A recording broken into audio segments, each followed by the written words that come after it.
ஒரு ஆபத்து அப்படின்னு வரும்போது நம்மை அறியாமலே நம்முடைய இருதயம் என்னவா இருக்கணும் அப்படின்னு சொன்னா, திடனா இருக்கணும்னு ஆண்டவர் எதிர்பார்க்கிறார், பலமா இருக்கணும்னு எதிர்பார்க்கிறார்.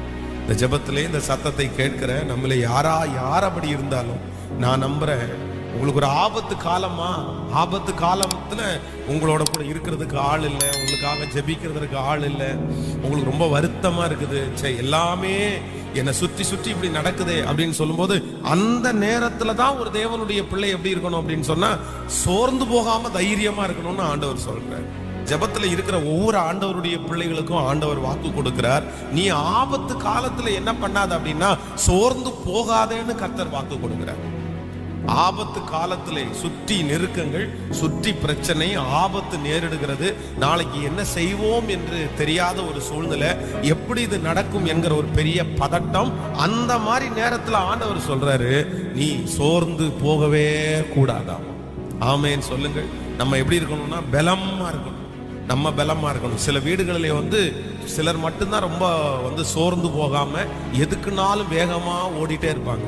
ஆனா மற்றவங்க எல்லாம் ரொம்ப சீக்கிரமாய் எல்லாம் சோர்ந்து போவாங்க. ஒன்று நீங்கள் நன்றாய் நினைத்துக் கொள்ளுங்கள், நீங்க தான் அந்த வீட்டினுடைய தலைவி, நீங்க தான் அந்த வீட்டினுடைய தலைவன், நீங்க தான் அந்த வீட்டை கையில எடுக்கணும். நீங்களே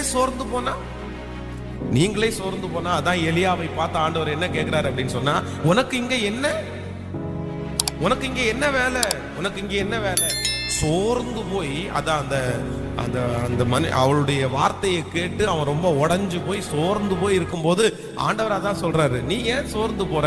நீ போக வேண்டிய தூரம் வெகு தூரம், நீ போக வேண்டிய தூரம் வெகு தூரம். அதைத்தான் ஆண்டவர் உங்களை பார்த்தும் சொல்லுகிறார், நீ போக வேண்டிய தூரம் வெகு தூரம். நீ ஏன் சோர்ந்து போய் படுத்து கிடக்குற?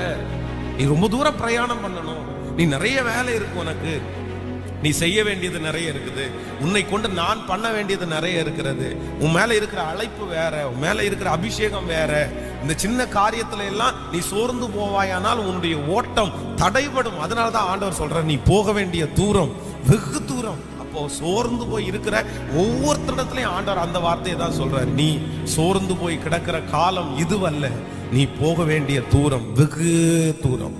நீ நிறைய இடத்துல பிரயாணம் பண்ண வேண்டியது இருக்குது, நீ நிறைய ஊழியங்களை செய்ய வேண்டியது இருக்கிறது, நீ நிறைய மனிதர்களை தட்டி எழுப்ப வேண்டியது இருக்குது, உன்னை கொண்டு நான் செய்யக்கூடிய காரியம் இன்னும் நிறைய இருக்கிறது, உன்னுடைய ஜெபத்தை கொண்டு ஆண்டவரை அசைக்க வேண்டிய நிறைய காரியங்கள் இருக்கிறது. அதனாலதான் கர்த்தர் சொல்றாரு, நீ என்ன பண்ணாத அப்படின்னா ஆபத்து காலத்துல நீ சோர்ந்து போகாத அப்படின்னு ஆண்டவர் வாக்கு கொடுக்கிறார். ஆமேன் சொல்லுங்க.